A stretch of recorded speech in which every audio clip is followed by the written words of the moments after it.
تعلیم مکمل ہونے پر انہیں مسلمان ملکوں خصوصاً مشرق وسطی، ترکی، ایران اور ہندوستان بھیج دیا جاتا ہے۔ وہاں پہنچ کر یہ کسی بڑی مسجد میں نماز پڑھتے ہیں، پھر نمازیوں سے کہتے ہیں کہ وہ یورپی مسلمان ہیں۔ انہوں نے مصر کی جامع الازہر میں تعلیم پائی ہے اور وہ مکمل عالم ہیں۔ یورپ میں اتنے اسلامی ادارے موجود نہیں کہ وہ تعلیم دے سکیں۔ وہ سر دست تنخواہ نہیں چاہتے، صرف کھانا، سر چھپانے کی جگہ درکار ہے۔ پھر وہ مؤذن پیش امام بچوں کے لیے قرآن پڑھانے کے طور پر اپنی خدمات پیش کرتے ہیں۔ تعلیمی ادارہ ہو تو اس میں استاد مقرر ہو جاتے ہیں، جمعہ کے خطبے تک دیتے ہیں۔ نواب صاحب کے انگریز مہمان نے انہیں یہ بتا کر حیران کر دیا کہ عظیم مدرسے کے بنیادی اہداف یہ ہیں: مسلمانوں کو روایات، ذکر کے وظیفوں اور نظری مسائل میں الجھا کر قرآن سے دور رکھا جائے۔ حضور اکرم صلی اللہ علیہ وآلہ وسلم کا درجہ جس طرح بھی ہو سکے گھٹایا جائے۔ کبھی یہ کہو کہ آپ صلی اللہ علیہ وآلہ وسلم نعوذ باللہ رجل مسحور یعنی جادو زدہ تھے۔ اس انگریز نے یہ انکشاف بھی کیا کہ 1920 میں رنگیلا رسول نامی کتاب راجپال سے اسی ادارے نے لکھوائی تھی۔ اس طرح کئی برس پہلے مرزا غلام احمد قادیانی کو جھوٹا نبی بنا کر کھڑا کرنے والا یہی ادارہ تھا۔ ان کی کتابوں کی بنیاد لندن کی اس عمارت سے تیار ہو کر جاتی تھی۔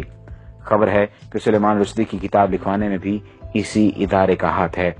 خدایا ایسا نہ ہو کہ مغرب رہن میں ہی ہمارا میرا سماج رکھ لے۔ ہے فتنہ پرور نظام عالم تو اپنے مسلم کی لاج رکھ لے۔ اب جنگل کی حویلی کے ایک مکین سے ملاقات کیجیے۔ یہ واقعہ میرے دوست حسین امیر فرحات کے ساتھ کویت میں پیش آیا۔ واقعہ انہی کی زبانی سنیے۔ یہ 1979 کا واقعہ ہے۔ ان دنوں میں کویت کی کمپنی میں مندوب تعلقات عامہ یعنی افسر تعلقات عامہ موجود تھا، یعنی پبلک ریلیشن آفیسر۔ ہماری کمپنی کے ڈائریکٹر نے سری لنکا سے گھر کے کام کاج کے لیے خادمہ منگائی۔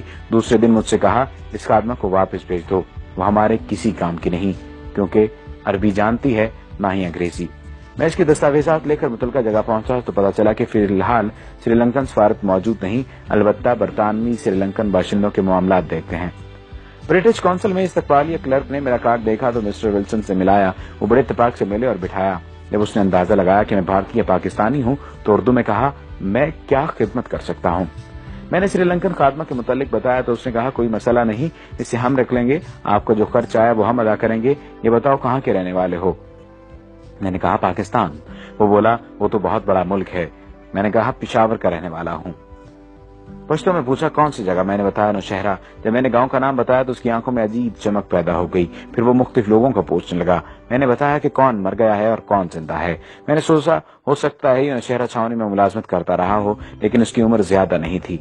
اس نے کہا کچھ اور کہانی سنائی، پھر اس نے کافی منگائی، پھر انٹرکام پر کلرک سے کہا کہ اس کے پاس کسی کو مت بھیجنا۔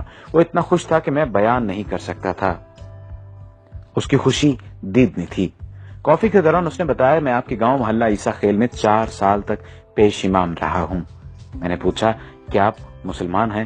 وہ بولا میں نے 4 سال تک آپ کے گاؤں کا نمک کھایا ہے۔ آپ کے گاؤں والوں نے مجھے بڑی عزت دی۔ میں آپ سے جھوٹ نہیں بولوں گا، میں عیسائی ہوں، یعنی اہل کتاب۔ اس کے بعد میرا اس کے ہاں آنا جانا رہا۔ وہ مجھے اپنا ہم وطن سمجھتا رہا اور تقریباً میرا ہم عمر تھا۔ تعجب کی بات یہ ہے کہ وہ ہمارے ہاں پاکستان بننے کے بعد رہا تھا۔ ایک دن میں نے پوچھا آپ پٹھانوں کا کھانا کیسا کھاتے رہے؟ یعنی آپ کو ذائقہ عجیب نہیں لگتا تھا؟ کیسے کھاتے تھے آپ؟ وہ کہنے لگا آپ لوگوں کا کھانا اتنا مزیدار ہوتا ہے کہ میں یہاں آج بھی گھر جاتے ہوئے ایرانی تندور سے روٹی لے کر موٹر میں روکی کھاتا ہوں۔ جب میں کویت سے پاکستان آ رہا تھا تو میں نے اس سے وہی سوال پوچھا جسے وہ ہمیشہ ٹالتا رہتا تھا۔ میں نے دریافت کیا اب تو بتا دو کہ تم عیسائی ہو کر پٹھانوں کے گاؤں میں روکھی سوکھی کیوں کھاتے تھے اور پیش امام کی خدمات انجام دیتے رہے، آخر کیوں؟ وہ کافی دیر تک سر جھکائے سوچتا رہا، پھر سر اٹھا کر میری آنکھوں میں جھانکا اور کہا ہمیں اپنے ملک کے مفادات کی خاطر بعض اوقات بہت کچھ کرنا پڑتا ہے۔ ہمارے ہاں لندن کے مضافات میں ایک مرکز ہے جہاں شکل و شبہات دے کر انگریزوں کو بیرونی مذاہب اور زبانوں کی تعلیم دی جاتی ہے۔ وہاں سے فارغ التحصیل ہو کر پھر ہمیں مختلف علاقوں میں بھیجا جاتا ہے۔ گاؤں آ کر میں نے محلہ عیسیٰ خیل کے بزرگوں کو یہ واقعہ سنایا تو ایک بوڑھے طالب علم نے کہا مجھے شک پڑا تھا مگر سب کہہ رہے تھے کہ یہ چترالی ہے۔ وہاں اکثر چترالی مولوی پیش امام ہیں، وہ بھی گورے ہیں بالکل انگریزوں کی طرح۔ پھر طالب علم نے کہا چلو بھائی اب 4 سال کی نمازیں لوٹائیں جو ہم نے انگریز کے پیچھے پڑھی، کھانا خراب ہو اس کا۔ جب میں نے جنگل کی حویلی کے متعلق پڑھا تو مجھے یقین ہو گیا کہ مسٹر بیلن ضرور جنگل کی حویلی کا پروردہ تھا۔ یہ مضمون 90 کی دہائی میں اردو ڈائجسٹ میں شائع ہوا تھا۔ یہود و ہنود کی سازشیں بدستور جاری ہیں۔ یہ مضمون اس نیت سے ضروری ترمیم اور اضافے کے ساتھ دوبارہ بھی شائع کیا گیا تاکہ سادہ مسلمان باخبر رہیں کہ دشمن انہیں کمزور کرنے